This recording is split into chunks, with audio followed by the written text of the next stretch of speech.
We said going into this game, this is a good test for them. This is an unbeaten, very good Denver team, and they went out and they beat them. How impressive was this win for the Lakers? It was impressive, but LeBron also gave us a little insight that this game was far more important than typically you would think earlier in the season. And the reason why, because at some point, you can't just play with these teams as a young person. LeBron said, the number one teacher in life is experience. Well, let me tell you something. These babies only been alive just for a minute.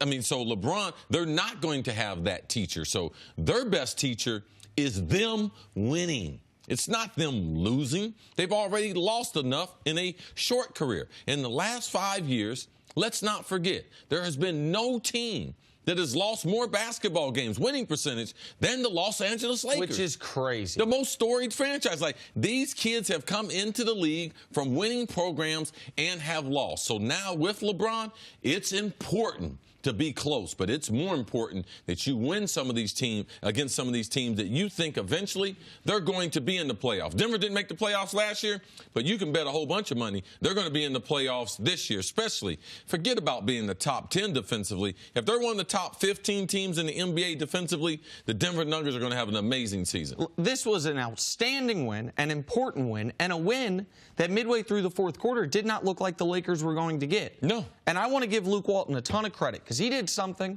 I didn't like it when he did it. I thought he was wrong for doing it. He subbed LeBron out early in the fourth quarter. Yeah, I didn't see this, too. I didn't see the matchup and where he was going with it. I was just watching the game in real time. So this is what happened. So he subs LeBron out about midway through the fourth quarter, and the Nuggets build an 8-point lead. Now, thanks to some of Lance Stevenson played great. Yeah. They end up cutting into that lead before LeBron subs back in with about 5 minutes left. And I didn't know why. LeBron wasn't tired. LeBron was only on pace if he played the whole fourth quarter to play 38 minutes. Not like it was going to be a 44-minute game for him. But when LeBron came back in, Luke was going small, and Luke was having LeBron guard Jokic. And I said, oh, okay, so you wanted to make sure he was extra fresh to not only do what he had to do offensively, but to deal with this monster offensively. And Jokic in the fourth quarter was totally neutralized. He had 2 points. He had 3 turnovers. On 9 possessions that LeBron guarded him in the game, he had 0 points. He obviously didn't make a shot. He had 3 of his 6 turnovers with LeBron guarding him on just those 9 possessions, and LeBron dictated the offense. So I'll give Luke Walton credit. I didn't think he was making the right decision. I thought, and they went from an 8-point fourth quarter deficit to a 7-point win. I think it was a 22-7 run they finished the game on. So credit to Luke Walton.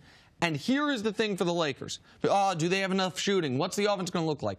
Man, I've tried to tell people, if LeBron James on your team, you're going to have a top 5 offense. Jenna, where are the Lakers in offensive ranking right now? Number 3. Number 4, but that's fine. You don't have your glasses on. It's very close. Ask me one more time. I apologize. They're in the top 5 is the point. Number 4. The offense is going to be fine. Everyone's worried about the shooting. The offense is going to be fine because of what LeBron's going to do with it. Now, I'm curious to see, once Rondo comes back, what's his role? Lonzo's playing well. The offense is playing its best with LeBron in control of the ball. If Rondo's not in control of the ball, what is his role on the team? His role was over on the bench and making sure the players don't spit on the fans and everything, because it's not something that's well received. And I just want to show, if I can real quick, the audience one other thing. The first 10 quarters of LeBron's Laker career versus the last 10 quarters. So first, we said it took him about 2.5 games to get into the year. That's not an excuse. It shouldn't have, but it did. First 10 quarters wasn't very good. Didn't look like LeBron.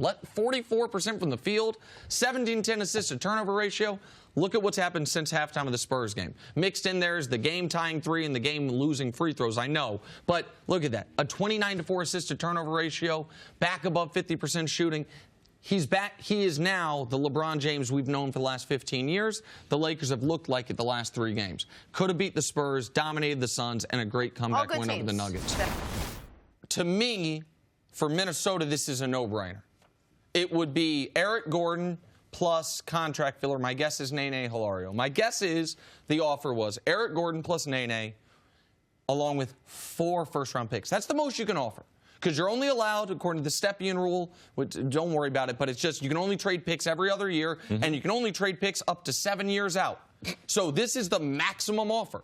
And because of the Stepien rule, again, you can put almost no protections on these picks. So these could be high lottery picks. Like, this is Daryl Morey collecting all his chips and saying, okay, the whole league's waiting until next year. The whole league's giving the Warriors this championship. We are not.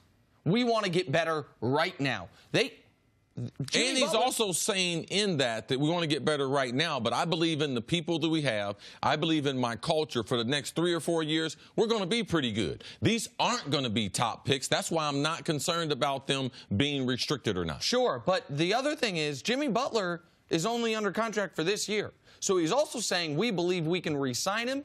And even though we can't be certain we can re-sign him, I know, listen, guys sometimes give wink and nod, yeah, we'll re-sign. But the player can always renege on that. The teams never can. If a team has a wink and nod agreement, they always have to come through on it, or else they'll never get another free agent down the road. But the player can always say, you know what, screw it. Fine, Houston will hate me. I don't care. So it's risky. And when you're talking about trading 2020 draft pick, you're talking about going all the way up until the 2025 season. Like, you don't know how good this team will be. Chris Paul will be retired by then. So it's Daryl Morey saying, we are all in. All right, so let's just break it down. How good does he fit into this Houston team as currently constructed? He makes them better. He gives them some of that defensive toughness. They always want three-point shooting and spacing, but he's not a guy that you have to generate a lot of offense for. You don't have to isolate him. He's good without the basketball. I believe his skill set is so different than Chris Paul and Harden. Oh, my God. And he's got that toughness, man, that Chris Paul's being criticized for right now. Him and Jimmy Butler, man, on the same team, that would be good to see. Chris Paul is everything that Jimmy Butler's been complaining about with the young stars in Minnesota. And if you run a lineup out there of Chris Paul, James Harden, Jimmy Butler, P.J. Tucker, and Clint Capella, what you have out there is the best defensive point guard in basketball this side of Ben Simmons and Chris Paul. One of the best wing defenders in the league in Jimmy Butler. One of the most versatile defenders in P.J. Tucker. And one of the best rim protectors in Clint Capella. Harden could go back to the Harden defense from 4 years ago that was made famous in all those Vine clips, and it wouldn't matter. Like, this is we really believe we can win a championship type of offer. I don't think Minnesota can get a better offer. 4 first-round picks, the flexibility that offers you if you want to then go acquire another superstar, the ability you can make other teams trade offers if you have 4 extra first-round picks. And if Houston's going to go with 3 superstars, that third one, that guy's got to be a defensive player, because you have to realize his defense is not going to get any better. Now, he's gotten better to where he is, but he's not going to get better defensively. So that third guy has to be a guy that has a skill set that is very similar to Jimmy Butler. How much does this close the gap with the Warriors, though? I got to see the Warriors with Boogie. If Boogie is healthy, then nobody can close the gap. But if there's any but with Boogie, then this team was right there with them last year.